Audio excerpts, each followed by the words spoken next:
Que a graça e a paz do nosso Senhor Jesus Cristo esteja com todos nós essa noite.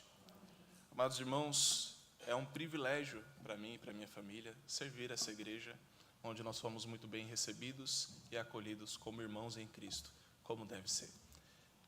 Dito isso, abramos a palavra do Senhor em Gênesis capítulo 12.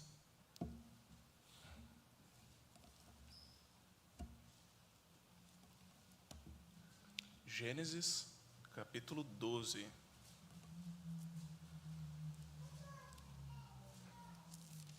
Nós leremos do versículo 1 ao 9. Gênesis capítulo 12, de 1 a 9.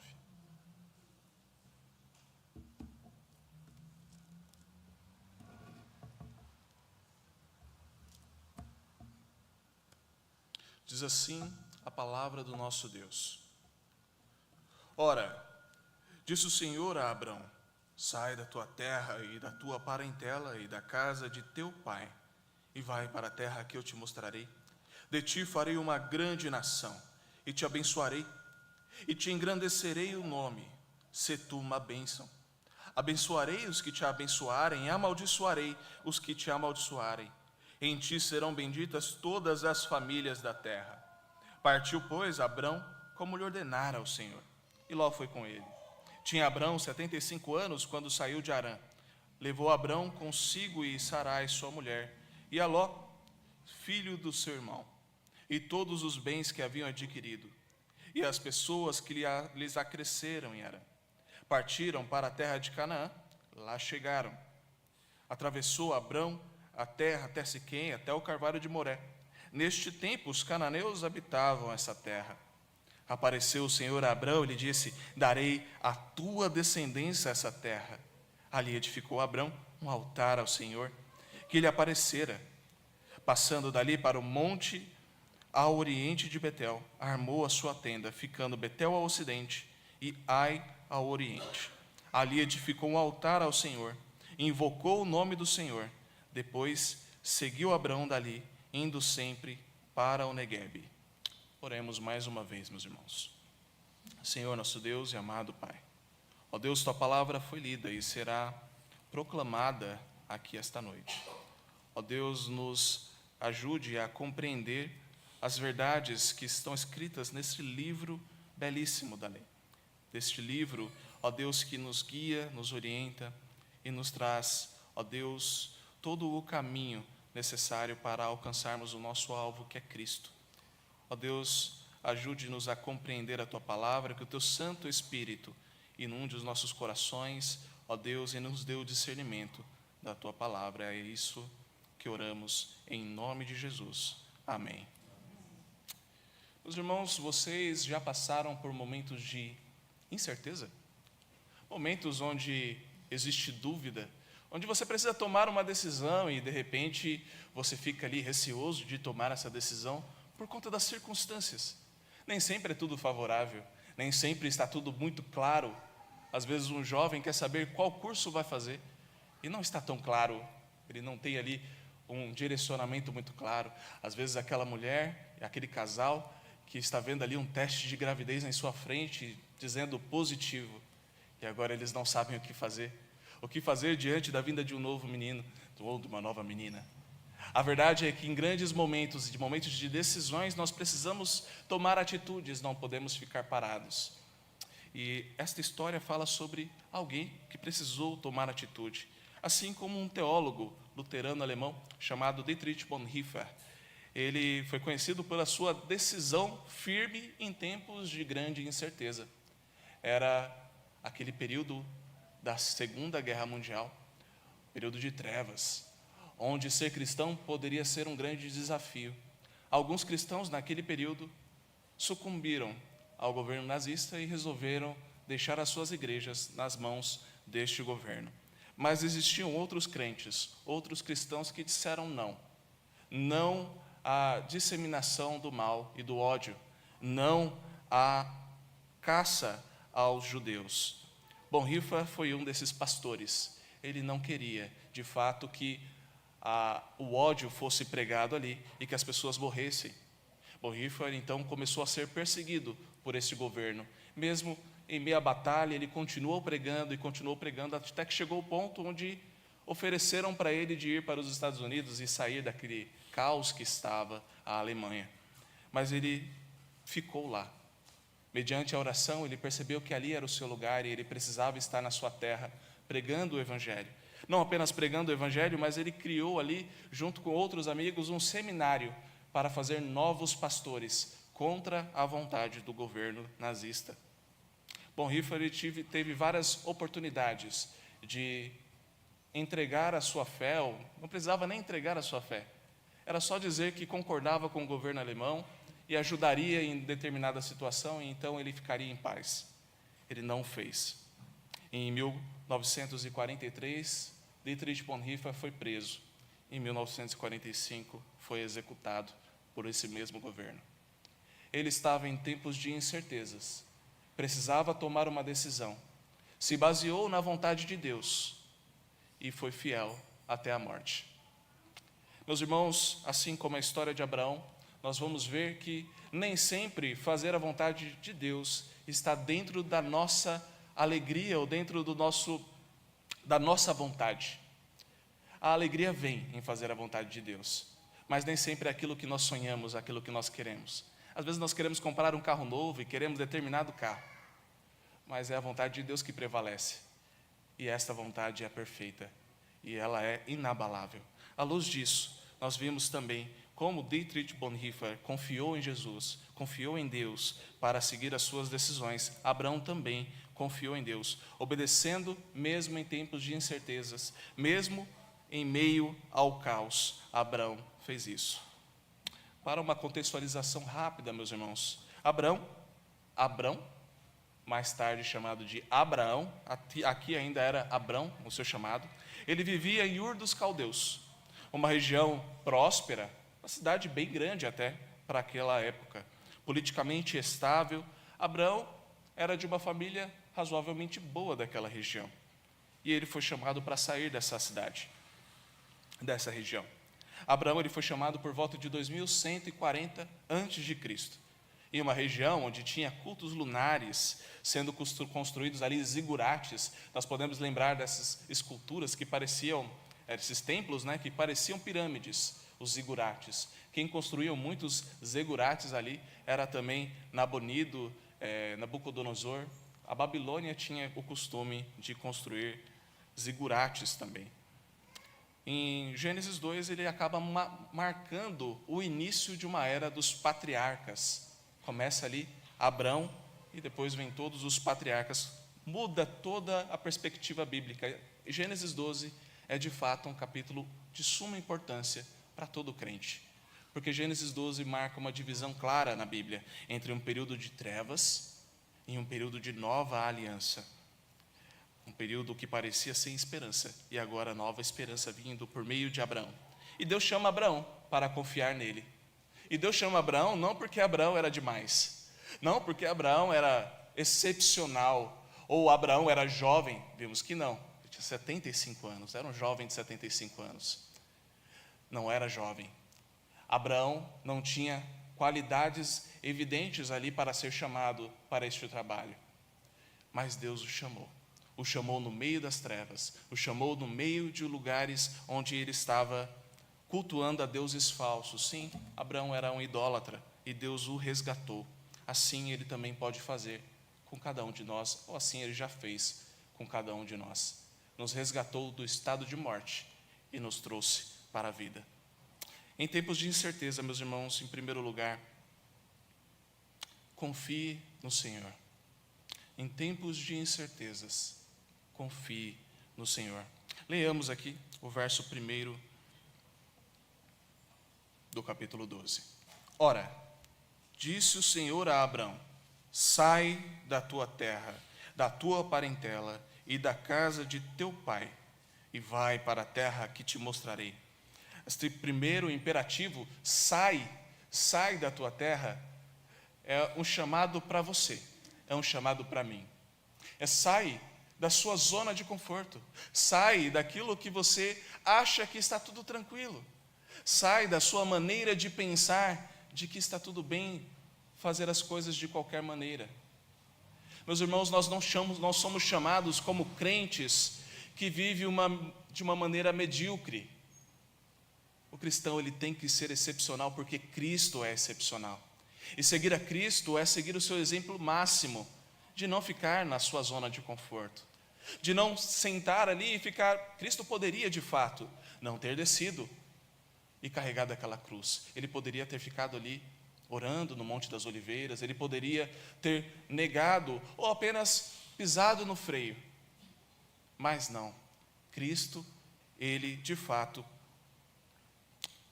se entregou por nós. Mas veja, meus irmãos, o convite é para que saiamos da nossa zona de conforto, assim como Abraão saiu. E sair da zona de conforto para Abraão foi muito difícil, viu? Não foi muito fácil. Se nós nos colocarmos no lugar dele, ele estava em uma terra que ele conhecia tudo, que ele poderia fazer negócios, que a sua família poderia fazer negócio, que ele já conhecia absolutamente tudo. 75 anos é tempo demais. Abraão era conhecido naquele lugar. Então ele precisava sair de lá e ir para um lugar que ele nem fazia ideia de onde era. Às vezes nós nos impressionamos quando alguém lá do Nordeste resolve vir para São Paulo sem nada, sem conhecer ninguém, sem nenhuma expectativa, e vem para cá e às vezes dá certo, às vezes não dá. Mas essa impressão que nós temos sobre essa pessoa, ela ainda sabe para onde está indo. É uma terra, São Paulo tem isso, tem aquilo, e ele ainda tem uma visão panorâmica do que é São Paulo. Mas Abraão, o chamado dele não foi: Abraão, saia daqui, você vai lá para Canaã. Não, você vai para uma terra que eu ainda vou te mostrar. Sai. Esse chamado sai retirou Abraão de um estado de idolatria, um estado de morte. Este mesmo sai é o sai que Jesus disse para Lázaro quando ele estava morto: sai daí, sai, levanta e venha para a vida. E é o mesmo convite que Jesus faz para você: sai, acorda e vem para a vida. Tome uma atitude. Não seja só mais um crente esquenta-banco.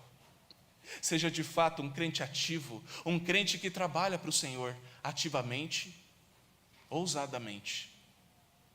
Nós somos chamados a ter uma fé ativa. E esse convite é para você. Não só para você mais velho, não só para você jovem, adulto, mas para você adolescente, para vocês crianças. Esse convite é para vocês. Deus chamou você para que você saia da sua zona de conforto e comece a adorar. É muito fácil nós adorarmos a um Deus, ou ao menos virmos à igreja, que os nossos pais adoram a um Deus. Mas Deus está chamando para você adorá-lo, você mesmo. Não se espelhar na fé dos seus pais, não se espelhar na fé do seu cônjuge, mas ter a sua própria fé, se entregar verdadeiramente a esse Deus, que é tão maravilhoso. Em Hebreus, capítulo 11, versículo 8, vai dizer que é pela fé que Abraão, quando chamado, obedeceu. Tudo começa pela fé. A justificação é pela fé. Nós precisamos ter fé em Cristo. Nós precisamos ter fé no nosso Senhor e Salvador.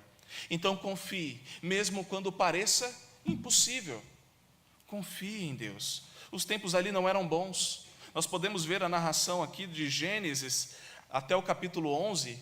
Nós vimos muita coisa acontecendo. Nós vimos Adão e Eva pecarem e a queda acontecer. Nós vimos ali as bênçãos sendo retiradas daquele povo que estava pecando contra Deus. Nós vimos o dilúvio acontecer porque a raça humana estava perdida.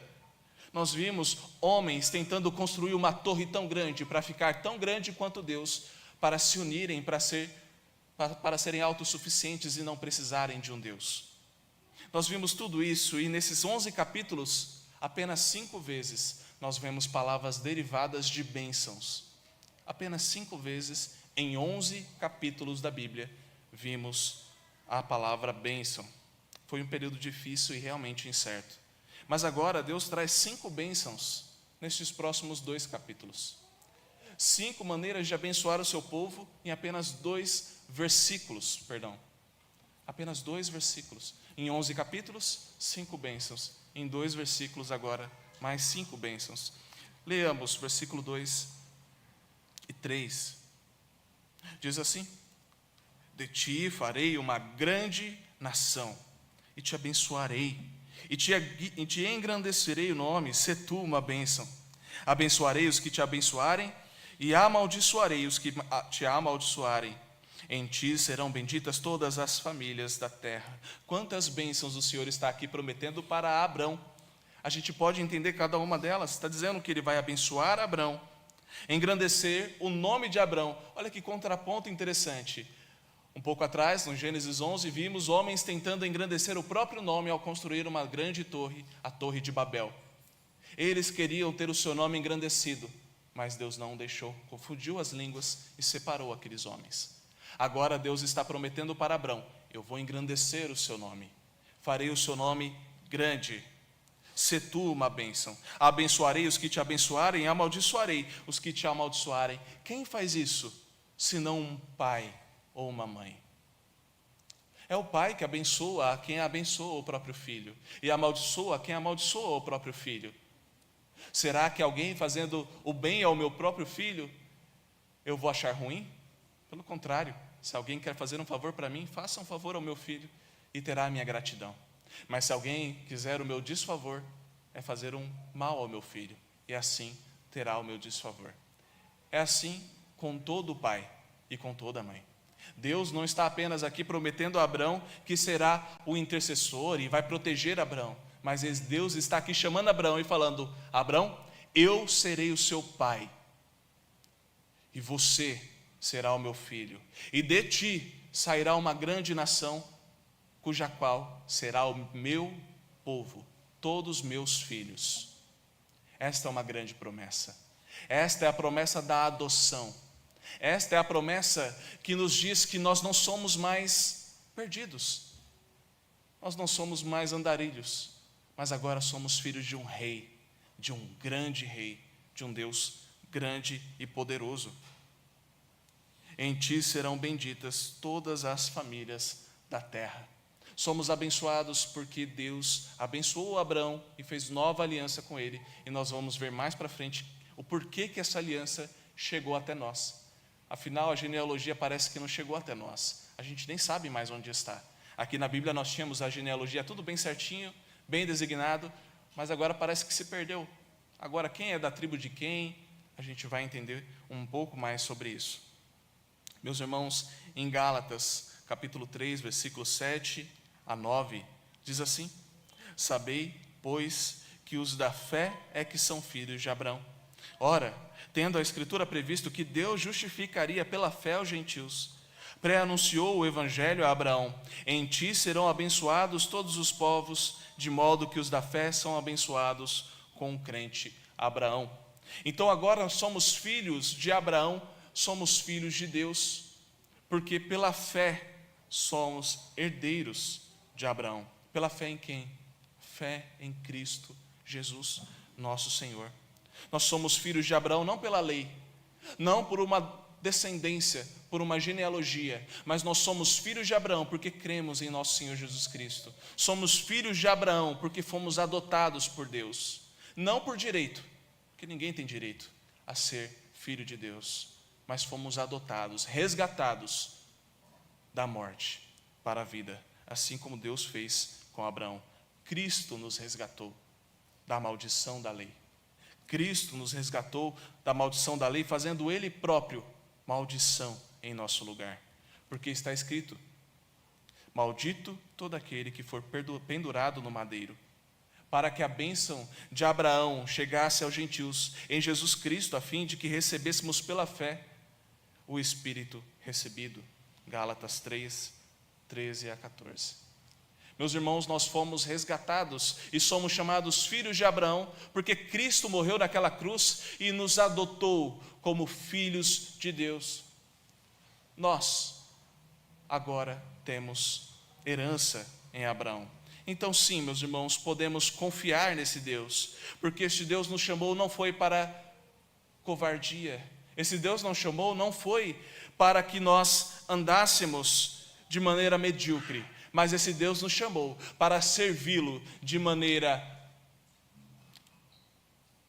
com muito compromisso e verdadeiramente confiando nele.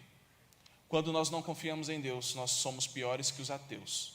pois nós sabemos que Deus existe e mesmo assim fingimos que Ele não existe.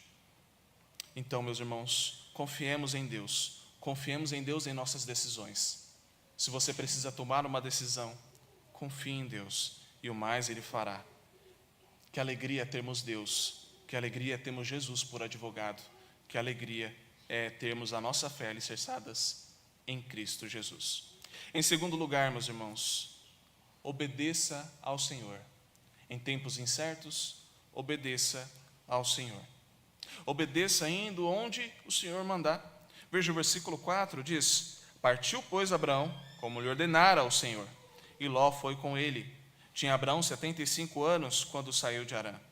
Levou Abraão consigo a Sarai, sua mulher, e a Ló, filho de seu irmão, e todos os bens que haviam adquirido, e as pessoas que lhes acresceram em Harã. Partiram para a terra de Canaã, e lá chegaram. Meus irmãos, você tem coragem, ou teria coragem, de deixar tudo, abandonar tudo, por Deus? Mas é abandonar tudo mesmo. Talvez você seja estável no seu trabalho.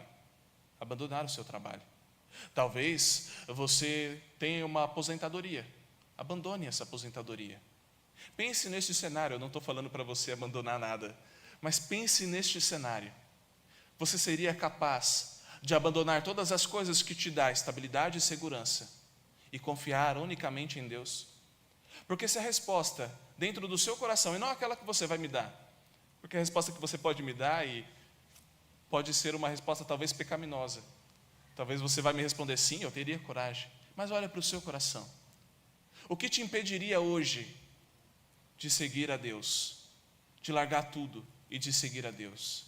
Olhe para esta coisa e comece a olhar com outros olhos para ela, porque isso pode ser uma idolatria.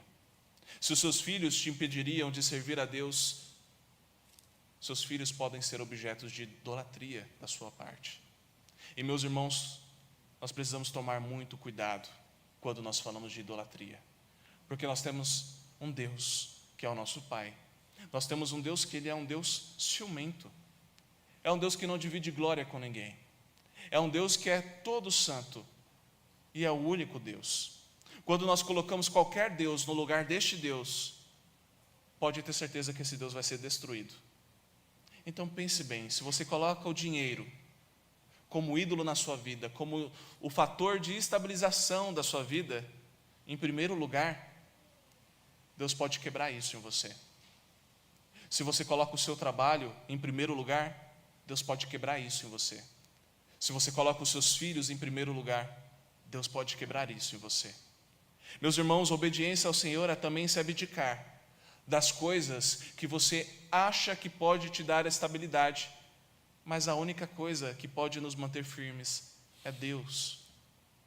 Não compartilhe a glória de Deus com nada criado por Deus. Tome cuidado quanto a isso. Os pais que idolatram os filhos não apresentam seus filhos a Deus. Os homens e mulheres que idolatram o seu trabalho não apresentam o trabalho a Deus. E Deus não divide glória com ninguém. Meus irmãos, nós precisamos obedecer ao Senhor sem reclamar. Nós não ouvimos aqui Abraão dizendo, Deus, tá, mas me fala onde eu vou. Me fala aí onde eu vou, porque assim, estou saindo aqui, não é muito fácil. Preste atenção nessa caravana que Abraão vai fazer. É uma viagem de mais ou menos 45 dias andando.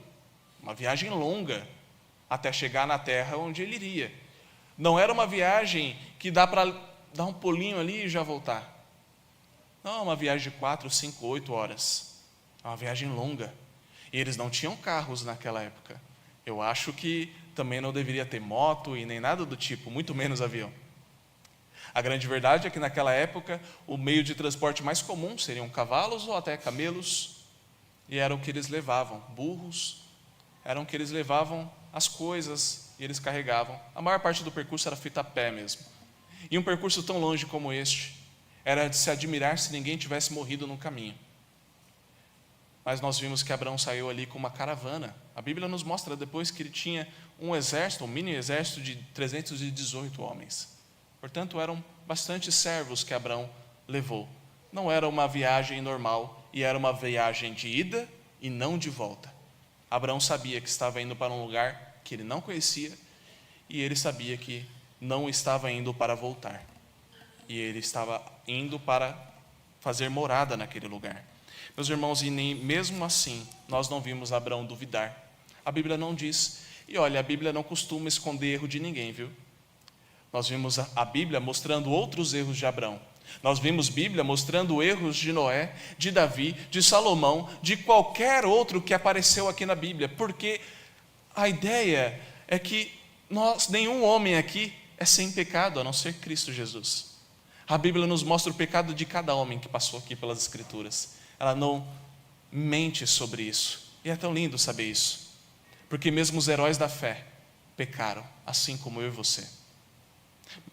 Mas veja, o que nós estamos vendo aqui é um homem que obedeceu sem reclamar e obedeceu à voz de Deus. Meus irmãos, nós precisamos também fazer isso. E às vezes isso implica aborrecer algumas pessoas. Às vezes isso implica aborrecer a você mesmo. Em Lucas capítulo 14, versículo 26 diz: se alguém vem a mim e não aborrece o seu pai, a mãe, e mulher, e filhos, e irmãos e irmãs, e ainda a própria vida, não pode ser meu discípulo. Meus irmãos, é duríssima esta palavra, porque o que está mostrando aqui quer dizer que a sua família, a sua vida, as suas coisas, tudo que você pensa que tem estabilidade, não são estáveis. A nossa confiança precisa estar somente em Deus, somente em Cristo. E se você está tentando ali equilibrar as coisas, você está errado. Não tem equilíbrio. Você não pode brincar com o pecado e com a santidade. O pecado você descarta. A Bíblia diz de modo bem radical que se uma mão te faz pecar, você arranca e joga de ti. Se os seus olhos te fazem pecar, arranca esses olhos e joga de ti. Porque é melhor ficar sem olhos, é melhor ficar sem mão do que não entrar no reino de Deus, do que não entrar no paraíso, no novo céu, na nova terra. Quem esteve na escola dominical essa manhã viu a aula exposta pelo presbítero Carlos, falando sobre novo céu e nova terra, e que teremos corpos glorificados. Portanto, o que a Bíblia diz sobre arrancar a própria mão não é brincadeira. O pecado ele tem que ser cortado na raiz. Nós não podemos viver uma vida de crentes medianos. Nós não podemos brincar de ser santos. A santidade precisa sim ser algo ativo em nossos corações. Você tem orado por isso? Você tem orado para que Deus te torne mais santo? Você tem orado para que Deus te ajude a obedecê-lo? É difícil mesmo. É difícil obedecer a Deus, não é fácil. Mas você tem orado por isso? Deus me ajude a ser menos cabeça dura. Deus me ajude a obedecer ao Senhor. Em meio às minhas dificuldades, em meio às minhas limitações, Deus me ajude. Eu quero ser santo. Eu quero abdicar de mim mesmo e me entregar verdadeiramente ao Senhor. Você tem orado por isso? Obedeça ao Senhor. Mas veja esse versículo 6. Que coisa interessante que nós vamos ver aqui. Atravessou Abrão a terra até Siquém, até o Carvalho de Moré. E aqui o Carvalho de Moré como um ponto de referência. Abrão era nômade, semi-nômade. Então ele andava por aí e fazia tendas. Então sempre que você vê algum relato sobre isso, Carvalho de Moré é uma árvore, né? Então era geralmente para localizar o acampamento ou o local onde Abraão e o seu povo ali estava. Neste tempo os cananeus habitavam essa terra. Veja só, Abraão saiu, de fato, como Deus ordenou, saiu da sua terra e foi para uma terra que Deus ia mostrar. Quando chegou na terra que Deus ia mostrar, a terra estava cheia. A terra estava ocupada. Chegou na terra, mas tinha gente na terra. E agora? Abraão tinha 318 homens, mas não era um exército. Como que ele ia conseguir invadir aquela cidade fortificada? Como que ele conseguiria, então, adquirir uma terra que não estava ali, estava ocupada? Como que ele poderia fazer isso? Meus irmãos, como que você lida em tempos de incerteza quando os seus planos são frustrados? Quando parece que não dá e você ora pedindo algo e quando chega na hora, parece que piorou. Parece que as coisas não estão andando, parece que as coisas estão travadas. Nada está dando certo. Meus irmãos, ainda assim, eu vejo isso como uma maravilhosa mão de Deus. Porque não era uma terra desocupada. Não era ali Abraão tentando se aventurar pelo caminho e tentar ocupar uma terra. Mas quem ia dar aquela terra para Abraão? Era o próprio Deus. Deus ia dar aquela terra, não ia ser Abraão que ia conquistar aquela terra, mas Deus ia conquistar aquela terra para Abraão. E nós vimos isso. Meus irmãos, a confiança que nós temos que ter em Deus é esta. É quando Deus nos promete algo, nós olharmos e dissermos para Deus: sim, eu creio, e crer mesmo, e descansar o seu coração. Nós vivemos ansiosos por muitas coisas, porque nós simplesmente não conseguimos descansar o nosso coração. Nós não conseguimos confiar em Deus. Nós não conseguimos obedecer a Deus. Tudo isso porque somos pecaminosos, meus irmãos. A falta de confiança em Deus é algo extremamente pecaminoso. Em terceiro e último lugar, meus irmãos, como agir em tempos de certeza? Em primeiro lugar, nós vimos: confie no Senhor. Em segundo lugar, obedeça ao Senhor. E em terceiro e último lugar, exalte ao Senhor. Versículo 7 diz: apareceu o Senhor a Abrão e lhe disse: darei à tua descendência esta terra. Ali edificou Abrão um altar ao Senhor que lhe aparecera. Passando dali para o monte ao oriente de Betel, armou a sua tenda, ficando Betel ao ocidente, Ai ao oriente. Ali edificou um altar ao Senhor e invocou o nome do Senhor. Meus irmãos, Abrão aqui, quando recebeu a resposta de Deus, aqui mesmo no versículo 7, apareceu o Senhor a Abrão e lhe disse: darei à tua descendência essa terra. Então ele chegou na terra, a terra estava ocupada. A resposta de Deus foi: eu darei essa terra à sua descendência. Duas promessas que pareciam impossíveis: uma terra ocupada e a minha descendência que era inexistente. Abraão não tinha filhos e Deus prometeu que faria dele uma grande nação. Abraão ainda não sabia como isso aconteceria. Abraão ainda não sabia como ele iria conquistar aquela terra. Mas se o Senhor disse que de mim fará uma grande nação, mesmo eu não podendo ter filhos, se o Senhor disse que aquela terra será minha, mesmo eu não tendo um exército para conquistá-la, o que Abraão faz na sequência é erguer um altar ao Senhor. Erguer um altar era um símbolo de gratidão ao Senhor. O que Abraão fez ali foi agradecer ao Senhor pela bênção que ele iria receber, mas que ele já tinha como recebida.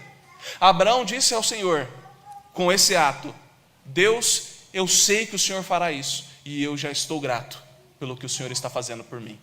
Eu já sou grato ao Senhor. Meus irmãos, você tem levantado altares ao Senhor? A sua vida tem sido um altar levantado ao Senhor? Você tem agradecido ao Senhor pelas grandes e pequenas bênçãos do dia a dia? Nós somos muito bons de murmurar, nós somos muito bons em reclamar, mas nós somos péssimos em agradecer. Meus irmãos, não sejam negligentes com as bênçãos que o Senhor tem dado a vocês. Nós não podemos negligenciar o que o Senhor tem feito por nós. A graça da vida, um filho, saúde, o salário todo mês caindo ali. Ah, mas isso aí é mérito meu, fui eu que trabalhei. Cuidado, meu irmão, cuidado, minha irmã. O Senhor tem cuidado de nós. O Senhor tem cuidado de cada um de nós. E nós precisamos colocar o Senhor em seu devido lugar, como Senhor em nossas vidas. Não é o nosso esforço, não é o nosso trabalho, não são as nossas atitudes, não são as nossas virtudes. É a graça de Jesus que nos faz caminhar. É a graça de Jesus que nos coloca de pé em meio a circunstâncias difíceis. É a graça de Jesus que nos faz ficar fortes e valentes mediante as situações que são terríveis. Meus irmãos, muitos levantaram altares. Abraão levantou altar em vários lugares. Isaac levantou altar. Jacó levantou altar ao Senhor. Moisés levantou altar ao Senhor. Josué, Gideão, Davi levantou altar ao Senhor. E a pergunta que eu faço é: o que você está esperando para levantar altares ao Senhor? Para fazer com que a sua vida seja uma gratidão ao Senhor? O crente vem à igreja, o crente trabalha, o crente faz tudo para Deus, não para receber algo em troca, mas o crente faz tudo isso em gratidão pelo que Deus já fez na vida dele. O cristão senta aqui na igreja, o cristão se esforça, se esmera na palavra em gratidão, porque fomos salvos. Não existe nenhum motivo maior de gratidão e de alegria na vida de um crente do que saber que estávamos mortos em nossos delitos e pecados e agora temos vida com Deus.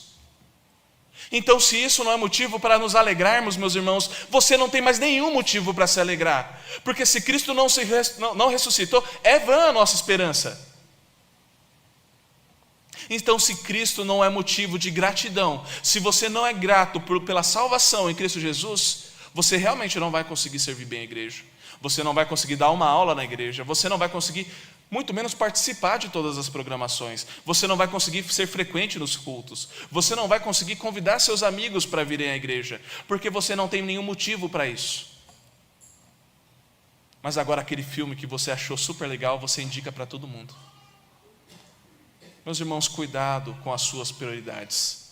Cristo precisa ser o nosso primeiro lugar. Levante altares ao Senhor, invoque ao nome do Senhor. Invoque mesmo que você não veja as promessas sendo cumpridas. Invoque mesmo que você talvez não esteja sendo beneficiado visivelmente, mas pode ter certeza que Deus está fazendo o melhor para você. E continua. Depois, versículo 9, seguiu Abrão dali, indo sempre para o Neguebe. Neguebe ali era uma região árida, uma região de deserto. Mas essa jornada que Abraão estava fazendo, que era de fato ali para o sul de Canaã, pode ser vista ali como uma jornada da fé. Pode ser visto como um movimento guiado pela promessa de Deus e a sua fidelidade a essa promessa. Às vezes vai ser difícil mesmo, meus irmãos. Às vezes vai ser complicado. Às vezes a gente vai tropeçar, às vezes a gente vai sangrar, às vezes nós vamos ficar de joelhos, mas pode ter certeza que Deus não abandona os seus filhos. Deus está sempre conosco, todos os dias, até o findar dos dias. Você vai passar por muitos desertos na sua caminhada, após invocar o nome do Senhor. Mas Deus sempre estará com você. E o segredo é que a força não está na sua força, ou na sua aptidão física, ou na sua inteligência emocional. Mas o segredo está na obediência e na fé em Cristo Jesus. Para concluir, meus irmãos, Abraão não viu as promessas de Deus sendo realizadas em sua vida, não na sua totalidade. Assim como eu e você também não vimos muitas das promessas sendo realizadas. E o mundo pode parecer incerto. Dietrich Bonhoeffer não viu o que aconteceu com o seminário que ele iniciou. Ele não viu que hoje usamos os livros dele para nos instruirmos e instruirmos a igreja de Deus. Ele não viu grandes coisas que aconteceram após a morte dele. Para ele, acabou ali. Para Abraão, Abraão não entrou na terra prometida. Abraão não viu a sua descendência como estrelas. Mas, meus irmãos, eu pergunto para você hoje, quantos crentes será que já existiram e existem no mundo? Parece que é difícil de contar, né? Parece que são como as estrelas. Não é porque a promessa demora para chegar, não é porque você não está vendo as promessas tão visivelmente na sua vida, que essas promessas não chegarão e não serão cumpridas, porque o nosso Deus cumpre tudo aquilo que Ele promete. E a maior promessa que Ele fez para nós é o novo céu e a nova terra. É para isso que o crente deve viver. É por isso que estamos aqui, ansiando pelo dia que veremos Deus face a face, ansiando pelo dia onde Deus irá nos chamar pelo nome e nós conheceremos a Deus assim como também somos conhecidos.